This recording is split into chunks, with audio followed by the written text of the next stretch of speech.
Sometimes the people we laugh at are the same people who would die to protect us.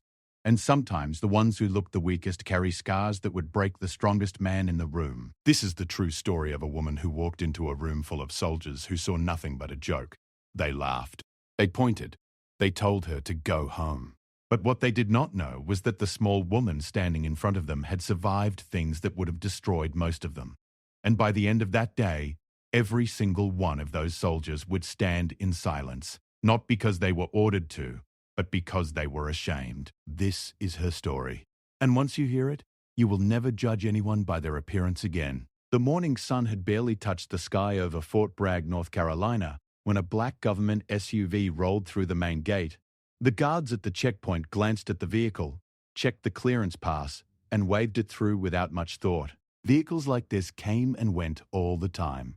Important people, classified missions, things that regular soldiers were not supposed to ask about. But today was different.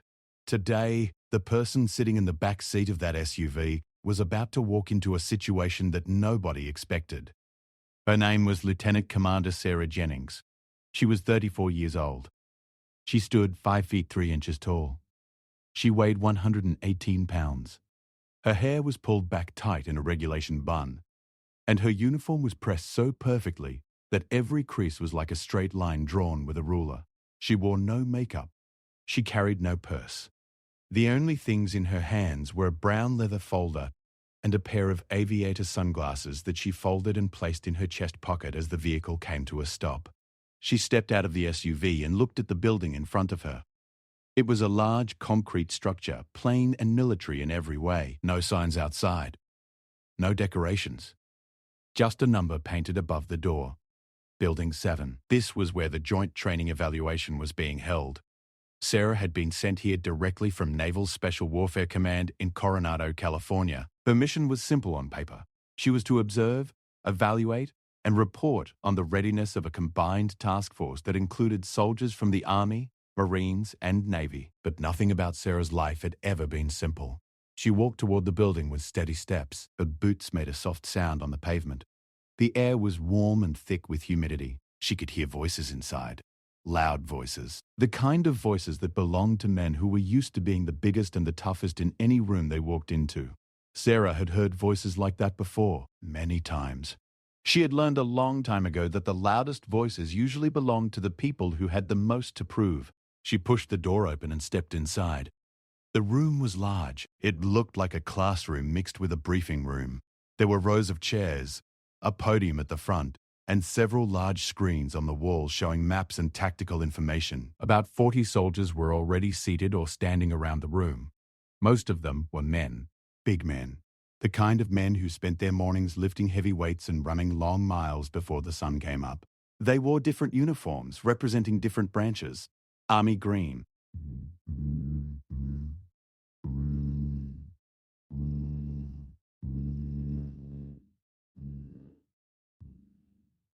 Marine desert tan, navy blue, but they all shared one thing in common. They all looked up when Sarah walked in, and they all had the same expression on their faces: confusion. A few of them exchanged glances. One soldier, a tall army sergeant named Rick Dawson, leaned over to the man next to him and whispered something. The man next to him, a Marine corporal named Vince Torres, let out a short laugh and shook his head. Sarah noticed. She always noticed. She had been trained to read rooms the way most people read books. Every expression. Every movement. Every whispered word. She took it all in and filed it away without changing her own expression even slightly. She walked to the front of the room and set her folder down on the podium. She did not speak yet. She simply stood there for a moment, looking out at the faces in front of her. Some of the soldiers looked curious. Some looked bored. A few looked annoyed, as if her presence was interrupting something important. And then there was Sergeant Dawson, who was not even trying to hide the smirk on his face. Sarah opened her folder and began reviewing her notes. She had not been introduced yet. The commanding officer who was supposed to introduce her, Colonel Marcus Webb, was running late, so she waited. And while she waited, the whispers began. It started quietly, just a few words here and there, but in a room full of soldiers with nothing to do, whispers spread fast. Sarah could not hear every word, but she caught enough. She heard someone say the word princess. She heard someone else say something about a lost secretary, and then she heard Sergeant Dawson, louder than the others, say something that made half the room laugh. He said, "Somebody better call the front desk. I think one of the office girls wandered into the wrong building." The laughter was not mean in a vicious way. It was the kind of laughter that comes from people who genuinely believe they are being funny. The kind of laughter that comes from people who have no idea what they are looking at. Sarah did not react. She did not smile. She did not frown. She simply continued reviewing her notes as if the room was completely empty. A few minutes later, the door opened and Colonel Webb walked in. He was a tall man with silver hair and a chest full of ribbons and medals. The room fell silent the moment he appeared. Every soldier straightened up. Every conversation stopped. Colonel Webb walked to the front of the room and stood next to Sarah. He looked out at the soldiers with a calm but serious expression. He said, "Good morning, gentlemen. I apologize for the delay. I want to introduce the officer who will be leading the evaluation of this joint task force over the next 72 hours. He turned to Sarah and gave a slight nod. Sarah stepped forward. She did not speak right away. Instead, she slowly unzipped the top of her uniform jacket and adjusted it so that the patch on her left shoulder was clearly visible to everyone in the room. It was a patch that most of these soldiers had only ever seen in photographs or movies. A golden eagle holding a trident, an anchor, and a flintlock pistol, the Naval Special Warfare insignia, the SEAL Trident, and above it, a single star. The star of a flag officer, a general-level rank in the Navy known as Rear Admiral Lower Half. The room went completely silent. Not the kind of silence that comes from respect. Not yet. This was the kind of silence that comes from shock. The kind of silence that fills a room when every person in it realizes at the same time that they have made a terrible mistake. Sergeant Dawson's smirk disappeared so fast it was like someone had wiped it off his face with a cloth. Corporal Torres, who had laughed at the joke about the office girl, looked like he wanted the floor to open up and swallow him whole. Colonel Webb continued. He said, "This is Rear Admiral Sarah Jennings. She comes to us directly from Naval Special Warfare Command. She is one of the most decorated officers in the history of special operations. She has completed deployments in Afghanistan, Iraq, Syria, and several other locations that I am not authorized to name. She has received the Silver Star, the Bronze Star with Valor, 2 Purple Hearts, and the Navy Cross. She has been personally commended by 3 different presidents of the United States. And for the next 3 days, she is in charge." Any questions? There were no questions. 40 pairs of eyes stared back at her, some with fear, some with embarrassment, some with a new kind of curiosity. She let the silence hang in the air for a long moment before she spoke. Her voice was calm and steady, not loud, not soft. "Just clear," she said. "I heard the jokes when I walked in. I am not offended. I have been called much worse by much more dangerous people. But I want to make one thing clear right now. I am not here to prove anything to any of you. I proved myself a long time ago in places where proving yourself meant staying alive. I am here to do a job. And I expect every single person in this room to do theirs." She paused and looked directly at Sergeant Dawson. She said, "Is that understood, Sergeant?" Dawson swallowed hard. He said, "Yes, ma'am." Sarah nodded. I said, "Good. Let us begin." The first session of the evaluation was a tactical briefing. Sarah stood at the front of the room and walked the soldiers through a complex scenario involving a hostage rescue in an urban environment. She spoke with a precision and knowledge that left no room for doubt about her expertise. She drew diagrams on the whiteboard. She referenced specific operations. She asked questions that exposed gaps in the soldiers' training. And every time someone gave a weak answer, she did not embarrass them. She simply redirected the question and helped them find the right answer themselves. By the time the first session ended, something had shifted in the room. The soldiers were no longer looking at Sarah with confusion or amusement. They were looking at her with attention. Real attention. The kind of attention that a person gives when they realize they are in the presence of someone who knows more than they do. But the real change had not happened yet. That would come later. Because while Sarah's rank and credentials were impressive, the soldiers did not yet know her story. They did not know where she came from. They did not know what she had survived. And they did not know the real reason she was standing in front of them today. Sarah Jennings had not always been a Rear Admiral. She had not always been a decorated hero. In fact, there was a time in her life when she was nothing. Less than nothing. She was a girl from a small town in West Virginia called Hollow Creek, a town with one traffic light, one gas station, and more broken dreams than people. Her father, Ray Jennings, worked in the coal mines until the mines closed. After that, he worked at whatever job he could find, which was usually no job at all. Her mother, Linda, worked double shifts at the diner on Route 19 just to keep the electricity on. Sarah was the youngest of 4 children. She had 3 older brothers, Tommy, Danny, and Kyle. All 3 of them were big, loud, and athletic. They played football, they hunted deer, they did all the things that boys in Hollow Creek were expected to do. Sarah, on the other hand, was small, quiet, and different. She liked to read. She liked to study maps. She liked to sit on the hill behind her house and watch the military helicopters fly over from the National Guard base 30 miles away. She would sit there for hours watching those helicopters and imagining what it would be like to fly in one, to go somewhere, to be someone. Her father did not understand her. He loved her in his own way, but he did not understand why she was not more like the other girls in town. Why she did not want to work at the diner. Why she did not want to get married at 18 like her mother had. Why she spent her evenings doing push-ups in her bedroom and running laps around the dirt road behind the house.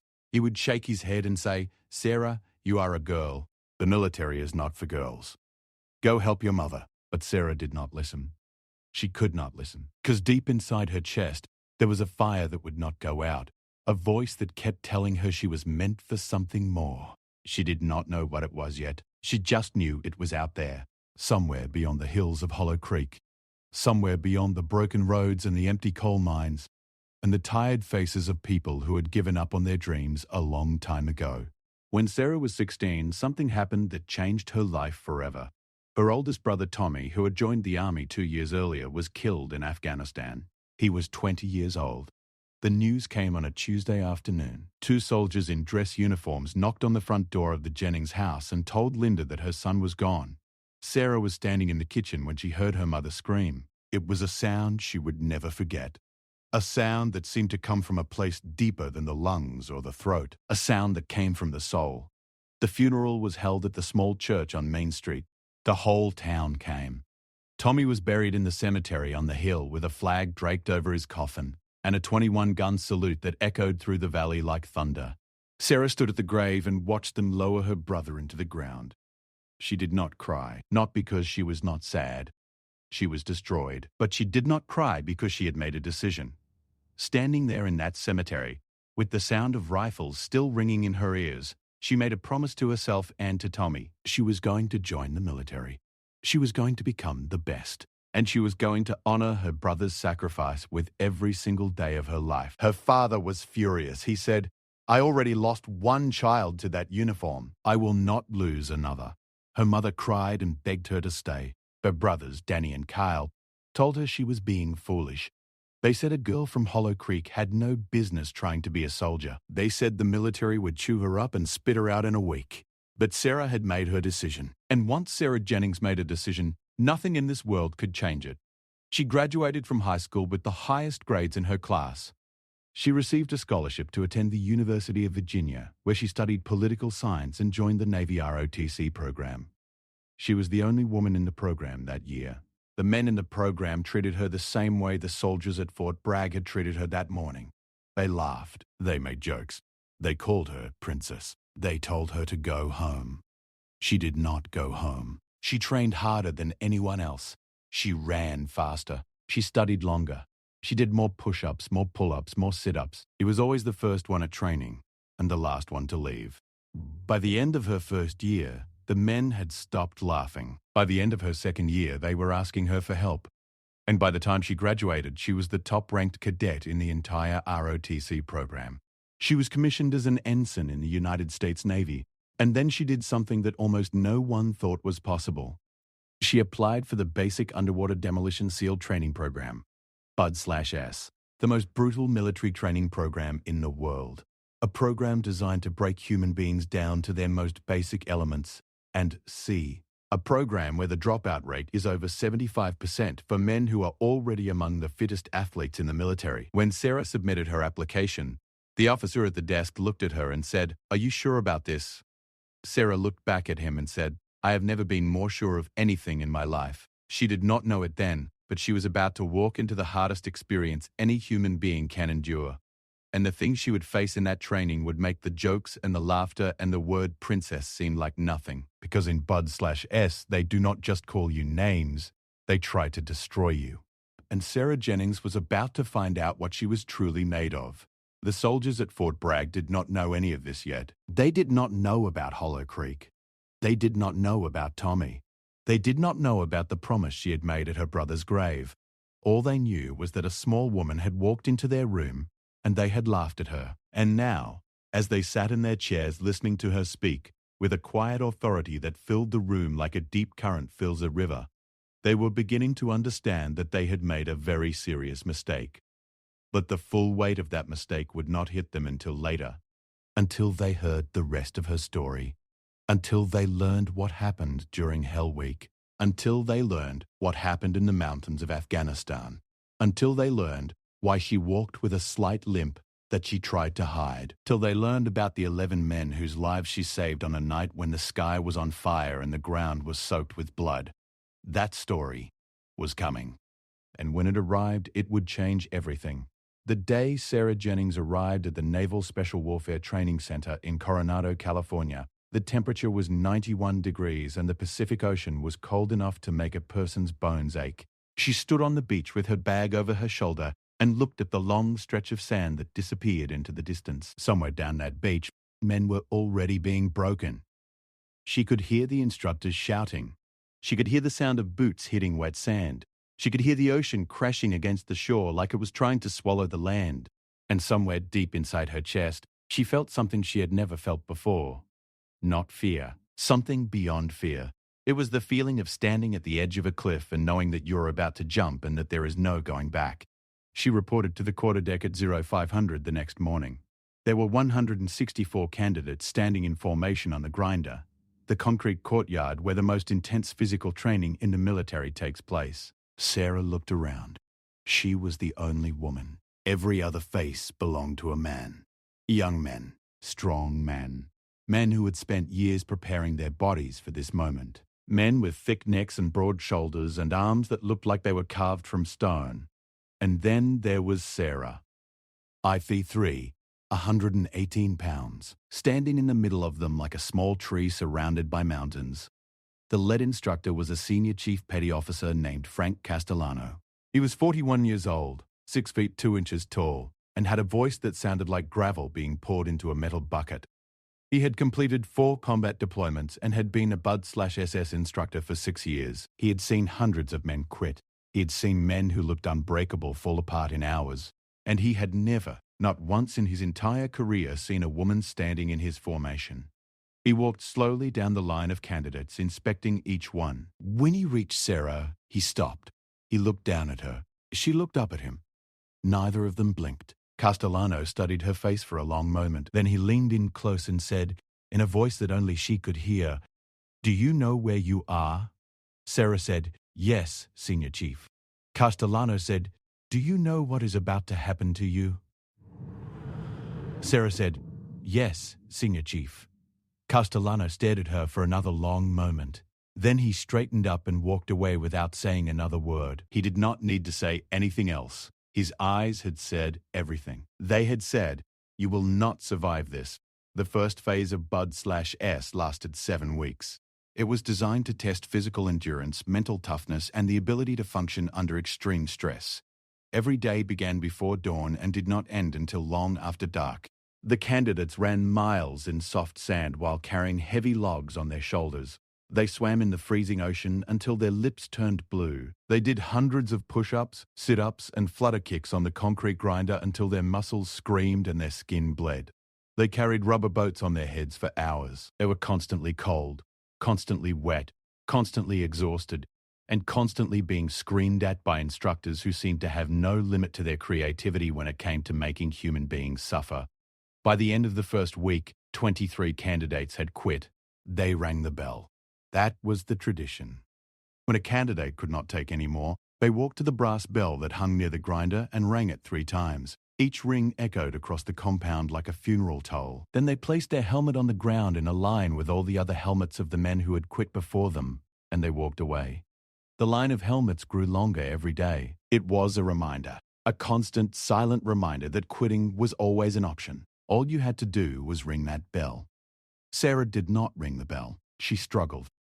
There was no denying that. She was smaller and lighter than every other candidate, which meant she had to work harder to keep up. When they carried logs, the weight pressed down on her shoulders like it was trying to push her into the ground. When they ran in the sand, her shorter legs had to take more steps to cover the same distance. When they swam in the ocean, the cold hit her harder because her smaller body lost heat faster. Everything was harder for her. Everything took more effort. Everything hurt more. She did not slow down. She did not complain. Every morning, she was the first one on the grinder. Every night, she was the last one to leave. When other candidates were resting during the brief breaks, Sarah was stretching, checking her gear, and mentally preparing for the next evolution. She had a system, a way of breaking the pain down into small pieces that she could manage one at a time. She did not think about the whole day. She did not think about the whole week. She thought about the next minute, just 1 minute. Survive one more minute, and then the next, and then the next. That was how she made it through. The other candidates did not know what to make of her at first. Some of them respected her immediately. They could see the fire in her eyes and they recognized it because they had the same fire in their own. But others resented her. They felt that her presence was an insult to the program. They believed that Bud/S was a place for men, and that allowing a woman to attempt to cheapen the experience for everyone. They did not say this to her face, at least not at first, but she heard the whispers. She always heard the whispers. One candidate in particular made his feelings known more openly than the others. His name was Petty Officer Second Class Marcus Cole. He was 26 years old, 6 feet tall, 210 pounds of solid muscle, and the son of a retired Navy SEAL. He had been preparing for Bud/S his entire life. He had the build, the training, the family legacy, and the attitude of a man who believed he was destined to wear the trident. And he did not like Sarah Jennings one bit. Cole never said anything directly disrespectful to Sarah. He was smarter than that. He knew that the instructors would not tolerate open hostility, but he had a way of making his contempt known through small actions. He would bump into her during formations. He would take slightly longer than necessary when it was his turn to share equipment, knowing it would slow her down. He would make comments to other candidates within earshot of Sarah. Things like, "This is what happens when they lower the standards," or "She is going to get someone killed in the field." Sarah heard every word. She felt every bump. She noticed every delay, and she responded the same way she responded to everything. She worked harder. She pushed further. She used Marcus Cole's contempt as fuel. Every time he tried to slow her down, she sped up. Every time he questioned her right to be there, she proved her right with her actions. She did not fight him with words. She fought him with performance. And slowly, painfully, she began to earn something that words alone could never have given her: respect. Then came Hell Week. Hell Week is the defining event of Bud/S. It begins on a Sunday night and does not end until Friday afternoon. For 5.5 days, the candidates are subjected to continuous physical and mental stress with a total of about 4 hours of sleep over the entire period. They run over 200 miles.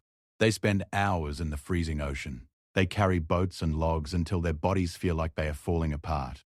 They are pushed to the absolute limit of human endurance and then pushed further. The purpose of Hell Week is simple. It is designed to find out who will keep going when every fiber of their being is begging them to stop.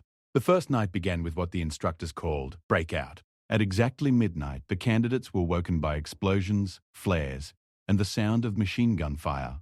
Smoke filled the barracks. Instructors burst through the doors screaming orders. Water hoses blasted the candidates as they scrambled to get dressed and get outside. The chaos was deliberate. It was designed to simulate the confusion of a real combat situation and to immediately establish that there would be no comfort, no rest, and no mercy for the next 5.5 days. Sarah hit the ground running, literally. The moment the chaos began, she was on her feet, dressed, and out the door before most of the other candidates had even found their boots. She had prepared for this. She had studied everything she could find about Hell Week. She had talked to former SEALs. She had read books. She had visualized every possible scenario, and she had made a decision long before this night began. She was not going to ring that bell, no matter what happened. no matter how much pain she felt, no matter how cold, how tired, how broken she became. She was going to make it to Friday. For Tommy, for herself, for every girl in every small town who had ever been told she was not strong enough. The first 24 hours were brutal. The candidates ran on the beach, paddled boats through the surf, did exercises on the grinder, and spent long periods lying in the freezing ocean water. The instructors called this surf torture. The candidates would link arms and walk into the ocean until the water reached their chests. Then they would sit down. The cold Pacific water would wash over them, wave after wave, while the instructors timed them from the shore.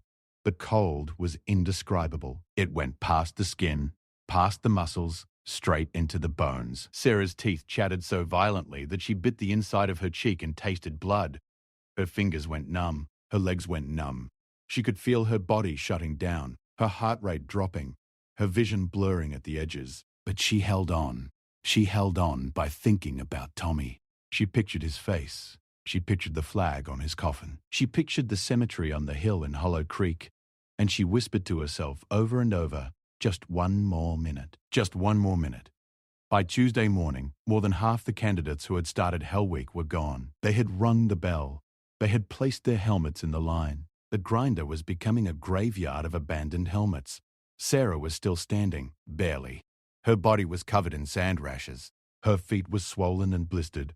Her shoulders were raw from carrying the boat. She had not slept more than 40 minutes in 2 days. She was running on something that was beyond physical energy. She was running on willpower alone. And then, on Tuesday afternoon, something happened that almost ended everything. The candidates were carrying their boats over their heads in teams of 7, running down the beach toward a checkpoint. Sarah's team was struggling. They were exhausted, uncoordinated, and the boat was heavier than it had ever felt. Sarah was in the front left position, the shortest person in the team, bearing a disproportionate amount of weight because of her position. She could feel her arms trembling. She could feel her legs weakening. And then, without warning, the man behind her stumbled and lost his grip on the boat. The full weight of the boat shifted forward and came crashing down on Sarah. It hit her left shoulder with a sickening crack. She went down hard, face first into the wet sand. Pain exploded through her body like a bolt of lightning. For a moment, she could not see. She could not breathe. She could not think. All she knew was pain. The boat was lifted off her by the rest of the team, and she lay in the sand, gasping, with her left arm hanging at an angle that was not natural. An instructor ran over. He knelt beside her and said, "Jennings, can you move your arm?" The pain was so intense that black spots appeared in her vision. She could feel something grinding inside her shoulder. Something was broken, or dislocated, or torn. She did not know which. All she knew was that her left arm was not working. The instructor said, "We need to get you to medical." Sarah looked up at him.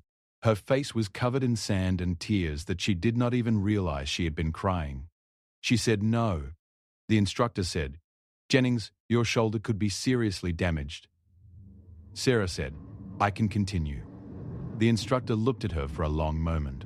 He had been doing this for years. He had seen men with injuries far less serious than this ring the bell without hesitation. He had seen men with nothing wrong with them at all ring the bell simply because they were tired. And here was this woman, lying in the sand with what was clearly a significant injury, telling him she could continue. He said, "I am going to have the medic look at you. If they clear you, you can keep going. If they do not, you are done. That is not negotiable." The medic came. He examined Sarah's shoulder. It was dislocated. The medic looked at the instructor and shook his head slightly, a signal that meant this candidate should be pulled. But before anyone could say anything, Sarah spoke. She said, "Put it back in." The medic said, "Excuse me?" Sarah said, "Relocate it. Pop it back in. I know it hurts. I do not care. Put it back in and let me continue." The medic and the instructor exchanged a look. What Sarah was asking for was technically possible. A dislocated shoulder could be relocated in the field. It was done in combat situations all the time, but it was incredibly painful, and continuing Hell Week with a freshly relocated shoulder was borderline insane.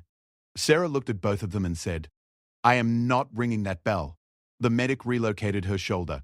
Sarah screamed. It was the first and only time any of the candidates or instructors heard her make a sound of pain during the entire program. The scream lasted about 2 seconds. Then she closed her mouth, took a deep breath, and stood up. Her face was white. Her eyes were wet. Her left arm was strapped to her body with a field bandage to limit movement, and she walked back to her team and picked up her position under the boat.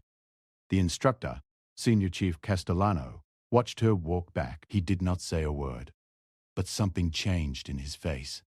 Something shifted behind those hard, weathered eyes. It was the same thing that had shifted in the eyes of the soldiers at Fort Bragg when they saw the seal patch on her uniform. It was recognition. Recognition that he was looking at something rare, something that most people never see in their entire lives. True, unbreakable determination. Marcus Cole was on Sarah's boat team. He had watched the entire thing happen. He had seen the boat fall on her. He had heard the crack. He had seen her lying in the sand, and he had expected her to quit. He had been certain of it. In his mind, this was the moment when the experiment would end, when the small woman from West Virginia would finally admit that she did not belong here. But instead, she had screamed, gotten up, and walked back to the boat. And now she was standing next to him, carrying the same weight he was carrying, with one arm strapped to her body and her jaw clenched so tight he could see the muscles in her face trembling. Cole did not say anything. He did not make a joke. He did not bump into her. For the first time since she had arrived at Bud/S, Marcus Cole looked at Sarah Jennings with something other than contempt. He did not know what the feeling was yet. He would not have called it respect, not out loud. But something had cracked inside his armor. Something had shifted. And from that moment on, he never said another negative word about her. Not to her. Not to anyone. Hell Week continued. Wednesday. Thursday. The hours blurred together into a long, continuous nightmare of cold water, heavy loads, burning muscles, and screaming instructors. Sarah's shoulder throbbed with every step. Every time she lifted anything, the pain shot through her body like fire. She learned to compensate with her right arm, shifting the weight, adjusting her grip, finding new ways to carry things that did not require full use of her left shoulder. She adapted. That was what she did. That was what she had always done. When the world told her something was impossible, she found a way around it. When the door was closed, she went through the window. When the window was locked, she went through the wall. By Thursday night, only 31 candidates remained out of the original 164. Sarah was one of them. She had not slept more than 3 hours total since Sunday night. Her body was a collection of injuries. The dislocated shoulder, sand rashes covering her legs and arms, blisters on her feet so large and painful that every step felt like walking on broken glass, a cough that rattled in her chest from swallowing salt water, but she was still standing, still moving, still refusing to quit. Friday morning arrived like a miracle. The instructors gathered the remaining candidates on the beach as the sun came up over the Pacific. The waves rolled in, golden in the early light. The candidates stood in formation, swaying on their feet, barely conscious, held upright by nothing more than habit and stubbornness. And then Senior Chief Castellano walked to the front of the formation and said 4 words that every Bud/S candidate dreams of hearing. He said, "Hell Week is secured." Men who had not shown emotion in days burst into tears. They hugged each other. They fell to their knees. They pumped their fists in the air. The relief was so overwhelming that some of them could not speak. They just stood there, shaking, crying, and laughing all at the same time. Sarah stood among them. She did not cheer. She did not pump her fist. She did not fall to her knees. She simply stood there on the beach, looking out at the ocean with tears running silently down her face. And in her mind, she was not on a beach in California. She was standing in a cemetery in West Virginia, looking down at a grave marked with a simple white headstone. She whispered, "I did it, Tommy. I did it." Senior Chief Castellano walked through the formation, shaking the hand of each remaining candidate. When he reached Sarah, he stopped. He looked at her. She looked at him. And then, for the first time since she had arrived at Bud/S, Frank Castellano smiled. It was a small smile, barely visible, but it was there.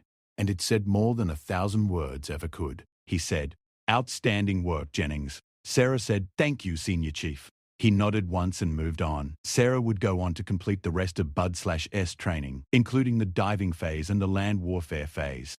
She graduated with her class and received the Seal Trident in a ceremony that was attended by her mother, Linda, who cried through the entire thing, and her brothers, Danny and Kyle, who stood in stunned silence as they watched their little sister receive the most prestigious warfare insignia in the United States military. Her father, Ray, did not attend the ceremony. He had died of a heart attack 2 months before Sarah graduated. He never saw her earn the trident.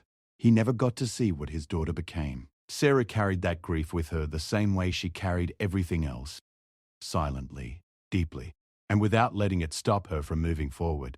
After earning the trident, Sarah was assigned to a SEAL team and deployed to Afghanistan. And it was there, in the mountains and valleys of a country torn apart by decades of war, that the final chapter of her story would be written. A chapter that would explain the limp she tried to hide. A chapter that would explain the 11 lives she saved. A chapter that would explain why, years later, when she walked into a room full of soldiers at Fort Bragg and heard them laugh, she did not flinch. Because Sarah Jennings had already faced the worst thing a human being can face. And she had survived. But that story, the story of what happened on that mountain, was something she had never told anyone outside of the classified debriefing room. Until now.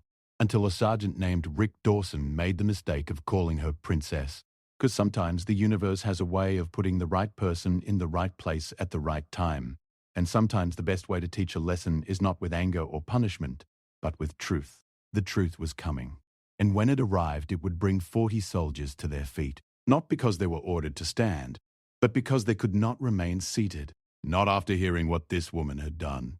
The evaluation at Fort Bragg had been running for 2 days. Sarah had conducted tactical briefings, observed field exercises, and reviewed the operational readiness of every unit in the Joint Task Force. She had been professional, thorough, and fair. She had corrected mistakes without humiliation. She had praised good work without exaggeration. And slowly, steadily, the soldiers who had laughed at her on that first morning had come to see her for what she truly was. Not a princess, not an office girl who had wandered into the wrong building, but a warrior who had earned her rank in blood and fire. But it was on the evening of the second day that everything changed. The formal evaluation had ended for the day, and the soldiers were gathered in the common room of the barracks. It was a large, plain room with metal tables, plastic chairs, and a television mounted on the wall that nobody was watching. The soldiers were eating, talking, and decompressing after a long day. Some of them were cleaning their gear. Some were writing letters or scrolling through their phones. The atmosphere was relaxed but tired. Sarah walked into the room. She had changed out of her full dress uniform and was wearing her standard operational camouflage. Her hair was still pulled back tight. Her face was still calm. But there was something different about her tonight. Something in her eyes that the soldiers had not seen before. A softness. Or maybe not softness. Maybe it was weight. The weight of something she had been carrying for a long time. She walked to the front of the room and stood there quietly. One by one, the soldiers noticed her and stopped what they were doing. The conversations faded. The room grew still. Sarah looked at them for a moment, then pulled a chair from one of the tables and sat down. She did not stand behind a podium. She did not use a projector or a whiteboard. She just sat in a metal chair in front of 40 soldiers and began to speak. She said, "I want to tell you something. It is not part of the evaluation. It is not an official briefing. You do not have to stay and listen. But I think it is important, and I want to share it with you because I believe it will make you better soldiers and better people." Nobody moved. Nobody left. Every soldier in the room sat down and faced her. Sarah took a slow breath. Then she said, 3 years after I earned my trident, I was deployed to the Korangal Valley in Afghanistan. If any of you have been there, you know what I am talking about. If you have not, let me tell you. The Korangal Valley is one of the most dangerous places on Earth. The locals called it the Valley of Death. The terrain is brutal, mountains on every side, narrow paths, dense vegetation, perfect conditions for ambushes. We were there to conduct reconnaissance and support operations against enemy fighters who were using the valley as a supply route. She paused. The room was completely silent. Not a single soldier made a sound. Sarah continued. My team was a 12-person element. I was the team leader. We had been operating in the valley for 3 weeks without major incident. We moved at night. We set up observation posts during the day. We gathered intelligence. reported enemy movements, and avoided direct contact when possible. It was careful, precise work, the kind of work that SEALs do best. But on the 23rd day, everything went wrong. She leaned forward in her chair slightly, her elbows resting on her knees. She spoke slowly, carefully, as if she was choosing each word with the same precision she had once used to plan military operations. We received intelligence that a high-value target was moving through the valley with a small security detail. The target was a bomb maker, one of the most dangerous men in the region. He was responsible for the deaths of dozens of coalition soldiers and hundreds of Afghan civilians. Command wanted him captured or eliminated. We were the closest team. We got the mission. She said, we moved out at 0200. The plan was to set up an ambush along a path that our intelligence said the target would use. We had good information. We had satellite imagery. We had communication intercepts. Everything pointed to this path, at this time, on this night. So we moved. 12 of us, through the darkness, through the mountains, moving quietly over rocks and through streams until we reached our position. Sarah's voice was steady, but the soldiers could see her hands. They were clasped together tightly, her knuckles slightly white. This was not easy for her. This was not a briefing. This was a memory. And memories of war are not like other memories. They do not fade with time. They stay sharp. They stay vivid. They stay alive in a way that peaceful memories never do. She said, we set up the ambush. We had good positions, good cover, good fields of fire. And then we waited. Waiting is the hardest part of any operation. In the darkness, in enemy territory, every sound becomes a threat. Every shadow becomes a fighter. Your mind plays tricks on you. Your heart beats so loud you are sure the enemy can hear it. But you wait, because that is the job. At 0415, we heard movement on the path. I raised my hand and signaled the team. Everyone went silent. Everyone was ready. I looked through my night vision and saw figures moving along the path. I counted them. There were supposed to be 5 or 6 based on our intelligence. I counted 6. Then I counted again. 7, 9. I kept counting. 12, 15, 20. Shh! She looked up at the soldiers. Some of them were leaning forward. Some had their mouths slightly open. They knew what was coming. They knew what 20 enemy fighters moving toward a 12-person team meant. Sarah said, it was not a small security detail. It was a full combat patrol. At least 20 fighters, heavily armed with RPGs and heavy machine guns. They were not just escorting the target. They were looking for us. Somehow our intelligence had been compromised. They knew we were there. They were coming to kill us. She paused again. The silence in the room was so deep that the soldiers could hear the hum of the fluorescent lights overhead. I had about 30 seconds to make a decision. We could engage and try to fight our way out, but we were outnumbered nearly 2 to 1, in unfavorable terrain, with limited ammunition and no immediate support. Or we could try to withdraw quietly and avoid contact. But the enemy was already too close. If we moved, they would hear us. And if they heard us, they would open fire at close range in the dark, and we would be caught in a kill zone with no room to maneuver. Sarah said, I made the decision to engage. I initiated the ambush early, before the enemy reached the kill zone, because I calculated that the surprise of our fire would give us a few seconds of advantage. I signaled the team. And at 0417, we opened fire. She closed her eyes for just a moment. When she opened them, they were wet. But her voice remained steady. The first 5 seconds went according to plan. We caught them off guard. Several fighters went down immediately, but after those 5 seconds, they recovered. They were experienced fighters. They knew how to react to an ambush. They spread out, took cover, and began returning fire. And then the RPGs started. The first RPG hit the rocks about 15 meters to my left. The explosion was deafening. Rocks and dirt flew through the air like shrapnel. 2 of my men were hit by fragments. One of them, Petty Officer James Whitfield, took a piece of rock to his neck. He started bleeding badly. I could hear him on the radio, trying to talk, but his voice was weak and gurgling. I knew he was in trouble. I made the decision to move to his position. My second in command, Chief Petty Officer David Montero, told me not to go. He said the ground between us was exposed and the enemy had a machine gun covering that area. I'd told him I was going anyway, and I went. Sarah's voice had dropped lower now. It was barely above a whisper, but in the silence of that room, every word was clear. I made it about 20 meters before the machine gun found me. The bullets hit the ground around my feet like someone was throwing handfuls of gravel. I dove behind a rock. The rock was too small. My legs were exposed. I pulled them in as tight as I could and waited for a break in the fire. When it came, I ran again, another 10 meters.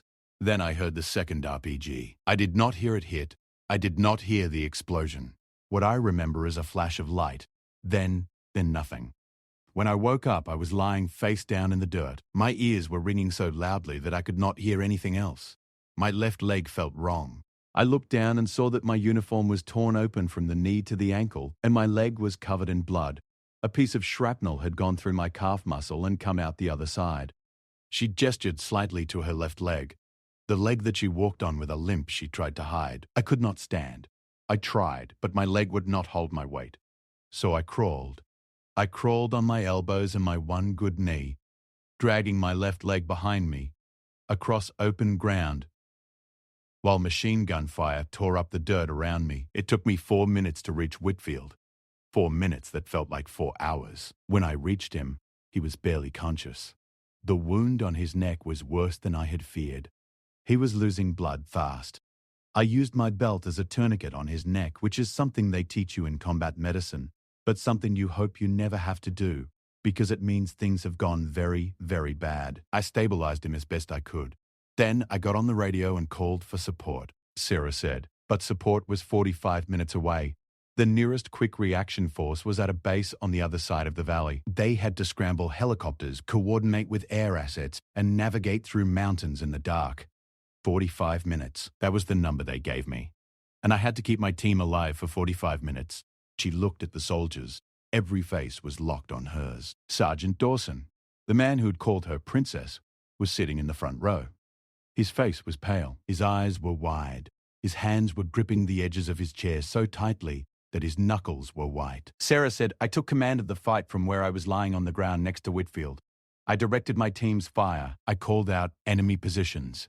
I coordinated movements. I told my men where to go, when to shoot, and when to move.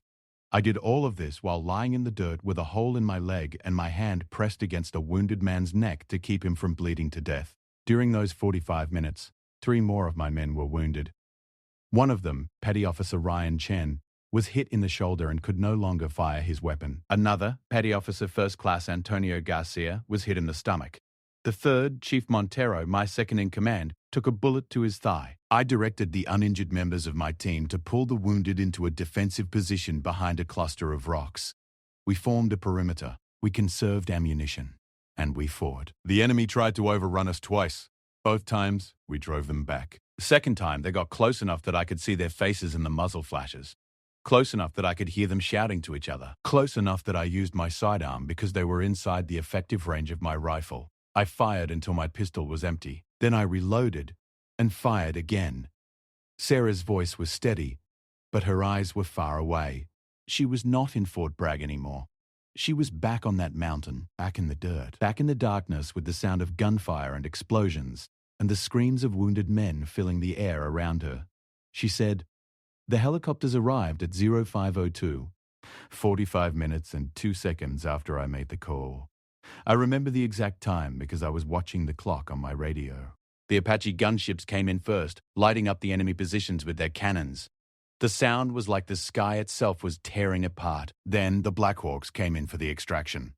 My team loaded the wounded first. Whitfield, Chen, Garcia, Montero. Then the rest of the team. I was the last one on the helicopter. 2 of my men had to carry me because my leg had given out completely. She paused. She looked down at her hands. Then she looked back up. 11 men went home that night. 11 men who had families, wives, children, parents who were waiting for phone calls that would tell them their sons were still alive. Every single member of my team survived. Not one of them died. The enemy lost 14 fighters, and the high-value target, the bomb maker, was among them. The room was completely still. Some soldiers had tears on their faces. Others were staring at the floor, unable to look at Sarah because the emotion was too strong. Sergeant Dawson had his hand over his mouth. His eyes were red. Sarah said, "I spent 4 months in a military hospital recovering from my injuries. The shrapnel in my leg caused permanent nerve damage. That is why I walk with a limp. I tried to hide it for a long time because I was afraid it would be seen as a weakness. But it is not a weakness. It is a reminder. A reminder of the worst and the best night of my life. The worst because of the fear, the pain, and the faces of my wounded brothers. The best because every single one of them came home." She stood up from the chair slowly. She looked around the room one more time. She said, "When I walked into this room 2 days ago, some of you called me princess. Some of you told me to go home. I understand why you did it. You saw a small woman in a uniform and you made assumptions. We all make assumptions. It is human nature. But I want you to remember something. Every person you meet is fighting a battle you know nothing about. Every person who walks through a door might be carrying a weight that would crush you. The soldier next to you might look weak, might look small, might look like they do not belong. But you do not know their story. You do not know what they have survived. You do not know what fire burns inside them." She looked directly at Sergeant Dawson. He met her eyes. There were tears on his cheeks, and he did not try to wipe them away. Sarah said, "Never judge a warrior by their size. Judge them by the size of the fight inside them." She picked up her folder from the table. She straightened her uniform, and she turned to walk out of the room. That was when Sergeant Dawson stood up. He did not say anything. He just stood up straight, brought his right hand to his forehead, and saluted. It was not a lazy salute. It was not a routine salute. It was the sharpest, most respectful salute he had ever given in his life. His arm was steady.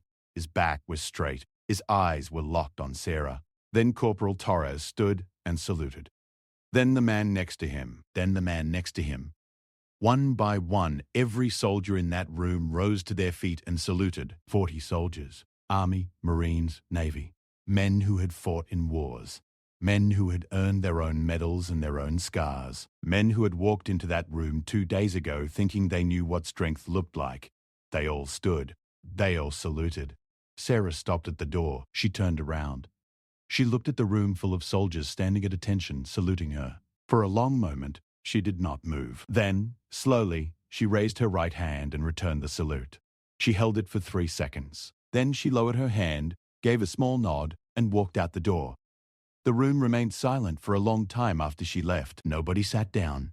Nobody spoke. They just stood there, each man alone with his thoughts, each man carrying the weight of a story that they would remember for the rest of their lives. Sergeant Dawson was the last to sit down. He sat in his chair and stared at the empty space where Sarah had been sitting. He thought about the word he had used 2 days ago, princess. He thought about how easily it had come out of his mouth, how naturally the joke had formed, how confident he had been that this small woman did not belong in his world. And he felt something he had not felt in a very long time. Shame. Not the kind of shame that destroys a person, the kind of shame that rebuilds them, the kind that makes you look in the mirror and decide to be better. 3 months after the evaluation at Fort Bragg, Sergeant Rick Dawson sent a letter to Naval Special Warfare Command. It was addressed to Rear Admiral Sarah Jennings. The letter was short. It said, "Admiral Jennings, I owe you an apology that I should have given in person. When you walked into that room, I saw what I wanted to see instead of what was actually there. I called you princess. I made a joke at your expense. And I was wrong. I have thought about your story every single day since you told it. I have told it to my wife, my children, and every soldier I serve with. You taught me something that no training manual ever could. You taught me that courage has no size, no shape, and no gender. It just has a heartbeat. Thank you for your service. Thank you for your story. And thank you for not giving up on people like me who needed to hear it. With deepest respect, Sergeant First Class Rick Dawson." Sarah received the letter on a Monday morning in her office in Coronado. She read it twice. Then she folded it carefully and placed it in the top drawer of her desk, next to a photograph of a young man in an army uniform standing in front of a small house in West Virginia. The young man was smiling. He was 20 years old. His name was Tommy. She looked at the photograph for a long moment. Then she whispered, "We did it, Tommy. She closed the drawer and went back to work, because that is what warriors do. They carry their pain. They carry their memories. They carry the weight of the people they have lost and the battles they have fought. And they keep going, 1 minute at a time, 1 step at a time, 1 day at a time. Sarah Jennings never asked for recognition. She never asked for praise. She never asked for anyone to stand up and salute her. All she ever asked was for a chance to serve, a chance to prove that the fire inside her was real, a chance to honor the brother she lost and the promise she made on a hillside in Hollow Creek, West Virginia. She got that chance, and she made the most of it. The soldiers at Fort Bragg never forgot her.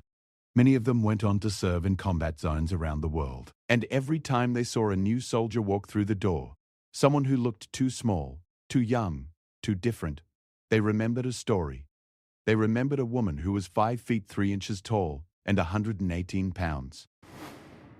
A woman who survived Hell Week with a dislocated shoulder. A woman who crawled across open ground with a hole in her leg to save a dying man. A woman who led a 12-person team through a 45-minute firefight against 20 enemy fighters and brought every single one of her men home alive. They remembered her, and they never called anyone princess again. Because some princesses do not live in castles. They live on battlefields. And they do not wait to be rescued. They do the rescuing. And that is the true story of the woman they tried to send home. The woman who did not go. The woman who stayed, fought, bled, and earned her place among the bravest warriors this world has ever seen. Her name was Sarah Jennings, and she was no princess. She was a legend,